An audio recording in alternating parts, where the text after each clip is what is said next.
as of February 1st, this article from the New York Times has come out.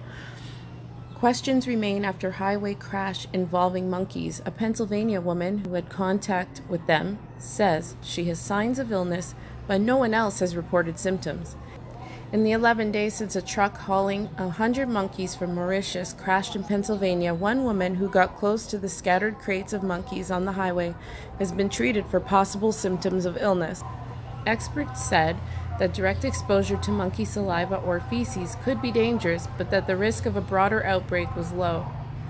The woman, Michelle Fallon, 45, of Danville, PA, said on Tuesday that she had been given 2 doses of the rabies vaccine, antiviral medication, and antibiotic eye drops after she had a runny nose, a cough, and filmy buildup, and crust in her eye. She also vomited over the weekend, she said, possibly because of the antiviral medication. She said her eye was much improved and that she was feeling better, though she still felt queasy. She said she was awaiting the results of a blood test for monkey-borne diseases as Fallon stopped to see if anyone was hurt and found crates strewn across the roadway. Told by a bystander that cats might be inside, she stuck her finger in one and saw brown fur. When the animal made a weird noise, she put her face closer to get a better look. That's when, she said, she noticed that it wasn't a cat, but a monkey, which hissed at her. She said she felt a mist. She also stepped in monkey feces, she said. That night, she went to a party with people who later tested positive for the coronavirus, she said. Ms. Fallon said that while she herself had tested negative, the series of events added up to the worst day of my life. In a letter issued to the authorities after the crash, the CDC said that anyone who was within 5 feet of the monkeys' crates without respiratory and eye protection should monitor themselves for signs of illness such as fever, fatigue, cough, diarrhea, and vomiting. B virus has the unique distinction of being the only one of nearly 35 identified non-human primate herpes viruses that is highly pathogenic in humans. B virus has been positively linked with more than 24 human deaths since the first report describing it in 1933. 5 of those in the last 12 years following exposures involving macaques enduring acute B virus infection. Untreated B virus infections in humans result in an extremely high mortality rate, 80%.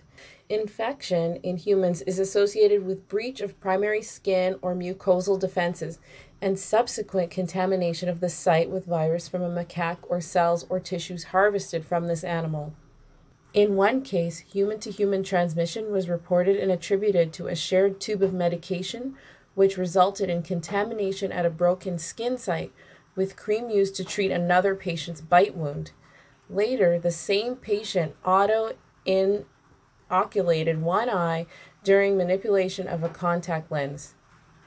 In 28 zoonotic cases occurring during the 1980s and 90s, out of a total of 46 documented cases confirmed since 1933, 80% have survived infection with the advent of antiviral therapies, in contrast to 80% mortality reported in untreated patients. Symptoms typically start within 1 month of being exposed to B virus, but could appear in as little as 3 to 7 days. The first indications of B virus infection are typically flu-like symptoms: fever and chills, muscle ache, fatigue, headache. Other symptoms may include shortness of breath, nausea and vomiting, abdominal pain, hiccups. So then, as the disease progresses, the virus spreads to and causes inflammation or swelling of the brain and spinal cord. This can lead to neurologic and inflammatory systems, pain, numbness, itching near the wound site, if there was a wound site, problems with muscle coordination, brain damage, and severe damage to the nervous system, death. These problems with breathing and death can occur 1 day to 3 weeks after symptoms appear. It may be possible for people to have mild B virus infection or no symptoms. However, there are no studies or evidence of this. So you see where I'm going with this. This can easily be the next level COVID.